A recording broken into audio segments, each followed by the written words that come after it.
De volta com o programa Pense em Saúde e o tema de hoje, alcoolismo.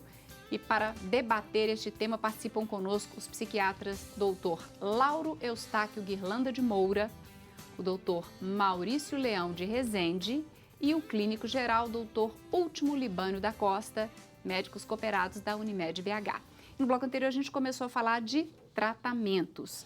E aí eu queria só lembrar uma coisa que a gente viu na reportagem do bloco anterior, que era o seu Coutinho, seu Manuel Coutinho, falando, porque eu sou alcoólatra. Ele relatou logo no início que ele estava há 19 anos sem beber, mas ele se diz, eu sou alcoólatra. Ou seja, mesmo a pessoa se afastando da bebida, ficando todo esse tempo sem contato, ela ainda é uma pessoa que existe risco dela sempre ter uma recaída? Sim, porque a partir do momento que ela é dependente, o cérebro dela não volta mais, né? Então, uma mínima quantidade de álcool pode ligar todo aquele sistema de novo. Acho que a comparação com a elasticidade que o Maurício a gente estava conversando aqui no bloco anterior, eu vou até pedir ao doutor Maurício para repetir, porque é uma analogia interessante.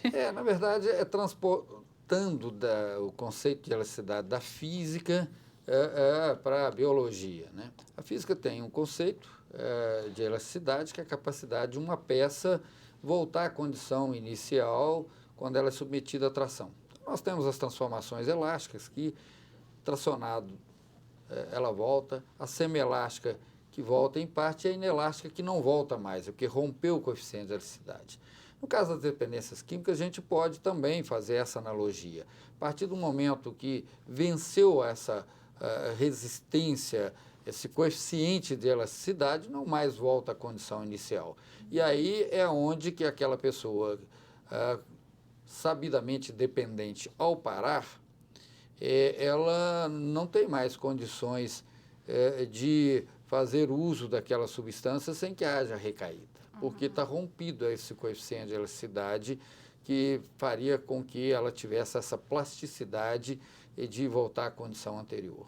E, então, sobre esse aspecto, uma pessoa que, mesmo tendo conseguido vencer essa barreira inicial com o tratamento para abandonar o vício, ela precisa estar sempre recorrendo a ajudas, medicamentos ou não? Como que é feito esse acompanhamento ao longo do tempo?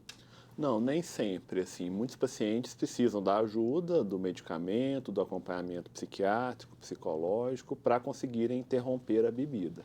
Se esse tratamento é bem sucedido, muitas vezes vai precisar tomar medicamento em torno de 6 meses a 1 ano. E fazer um tratamento no sentido de orientar a pessoa sobre isso, né? Alguns nunca mais vão poder voltar a beber.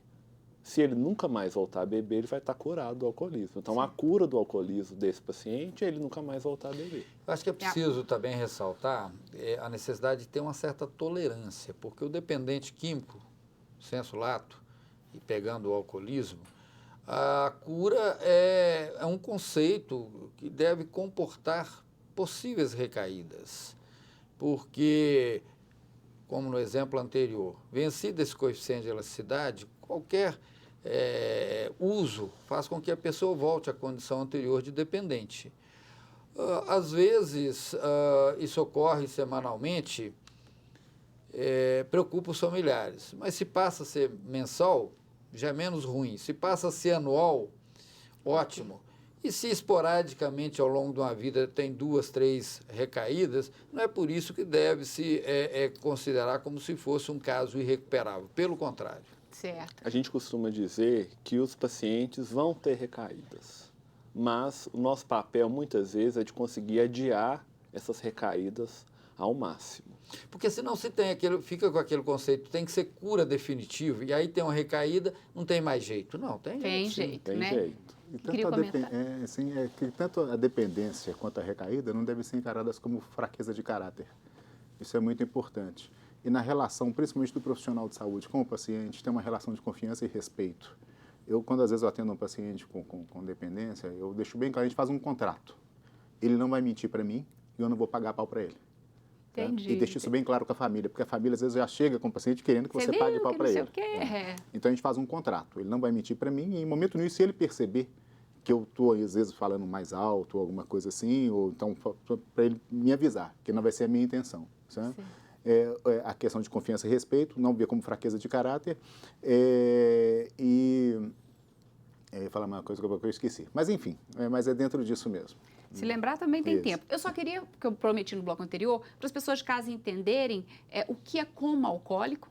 Por que eu estou perguntando isso? Porque hoje em dia é muito comum a gente ver até em festas, os meninos mais novos mesmo, bebem descontroladamente, desmedidamente e acabam realmente sendo levados para um hospital ou na própria UTI na festa com coma alcoólico. E de que maneira isso pode afetar a saúde, principalmente dos jovens? Isso é um problema, né? As pessoas estão bebendo cada vez mais precocemente e as moças estão bebendo cada vez mais precocemente. Isso é um problema sério, porque do ponto de vista bioquímico, as mulheres elas têm lesões de órgão-alvo mais precocemente e com menores doses. E sabe-se que quanto mais precocemente a iniciação, o risco de ela desenvolver uma dependência é maior, né? Há uma série de fatores. As propagandas hoje, geralmente veiculadas, envolvem pessoas jovens, geralmente alinham bebida alcoólica à imagem de corpo atlético, de pessoas bem-sucedidas ou na sedução, né? Algumas festas, algumas não, muitas festas, né, que apesar de ser legalmente proibido, os jovens consomem bebida à vontade. O adolescente ele já tem aquele comportamento próprio da descoberta, da impulsividade, então a questão do grupo social às vezes o leva àquilo, e tem o papel dos pais que é muito importante também, que não deve se omitir diante dessas situações todas, né? E aí, sob esse aspecto, esses jovens que às vezes entram num coma alcoólico no final de uma festa, existe risco para isso? Sem dúvida.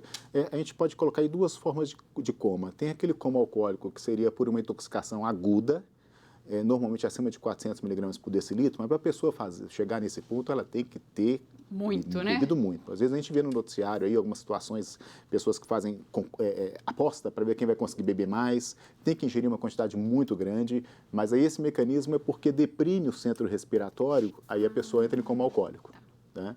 E tem aquele outro tipo de coma, que é o coma hepático, que é a pessoa que normalmente tem uma doença hepática, uma cirrose hepática, e por uma série de substâncias, como o fígado é um cérebro metabólico nosso, então várias substâncias vão aumentando a concentração no sangue e vão lesar o cérebro, levando a uma encefalopatia que vai levar ao coma hepático. Aí são dois comas diferentes, um por alcoolismo crônico e o outro que às vezes uma intoxicação aguda pode levar ao coma alcoólico.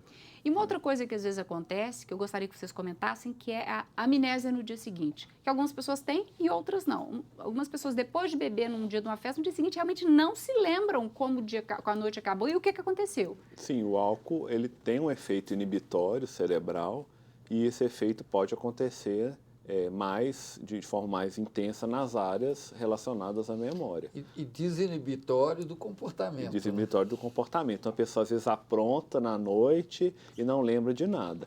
Eu queria também destacar que essa amnésia, em alguns casos, é raro, mas pode acontecer, uma falta aguda da vitamina B1, que causa uma doença chamada encefalopatia de Wernicke, que pode acontecer e dar lesões irreversíveis ao cérebro depois de um consumo agudo de álcool. A pessoa pode se tornar, perder a memória para sempre. Nossa! Tem um quadro de alcoolismo que se chama embriaguez patológica, que é quando a pessoa faz uso da bebida e tem uma alteração grave de comportamento. Não depende necessariamente da dosagem da bebida, não. Mas essa embriaguez patológica, a pessoa pode ter comportamentos dos quais depois ela não se lembra, absolutamente. Pode, inclusive, começar bebendo num lugar e depois se dar conta de ter viajado, estar no outro lugar. Sem nem... Normalmente isso associa a bebida como liberando, digamos, manifestações psicológicas subjacentes e motivando esse tipo de comportamento. Que aí, digamos assim, Freud explica por que a pessoa nem lembra depois o que fez. Né? Rapidamente, a gente tem 2 minutinhos para acabar. Alguém gostaria de deixar uma mensagem final importante? Não, a minha mensagem final é que nas campanhas de saúde pública, muitas vezes se dá muita importância ao crack, e sendo que o alcoolismo é um problema bem mais comum do que o crack, e muitas vezes desprezado na nossa saúde pública, pelos governos, pela mídia, porque é um problema tido como menos importante, mas infelizmente ele é muito mais frequente. E com graves consequências. E com graves em todos consequências os níveis, né? para muito mais pessoas, né? O crack realmente é uma droga pior, mas é muito menos frequente do que a bebida. Minha mensagem é nesse sentido. A bebida, por ser uma droga lícita, legal, é a porta de entrada para as outras. E o mal que ela faz vai desde as relações familiares até a própria saúde física e mental. E se nós formos ver em termos de volume, se nós pusermos de 12% da população que faz uso de bebida alcoólica, pelo menos 7%, 5% fosse dependente, nós teríamos 10 milhões de brasileiros. Isso já dá a dimensão da bebida. É um número alto. Doutor, último. A pessoa que vai beber, não beber para se sentir melhor. Ela vai beber, deve beber para se sentir ainda melhor. Nunca beber porque está triste, porque está chateado, porque isso não dá certo. É um ponto. E o segundo ponto, que na clínica médica a gente vê muito, as pessoas interrompendo tratamentos porque vão consumir bebida alcoólica. Eu até falo, a gente orienta. O médico hoje não manda nem desmanda, ele orienta. As pessoas têm um livre-arbítrio. Nós estamos falando de pessoas de carne e osso. Então, se a pessoa for beber, perguntar sempre ao médico a interação daquele medicamento que ele vai fazer uso com o álcool. Tá. Às vezes a gente vê paciente interrompendo tratamentos, às vezes principalmente com antibióticos, isso é muito comum, e o álcool já diminui a defesa imunológica da pessoa, aí vira uma tragédia.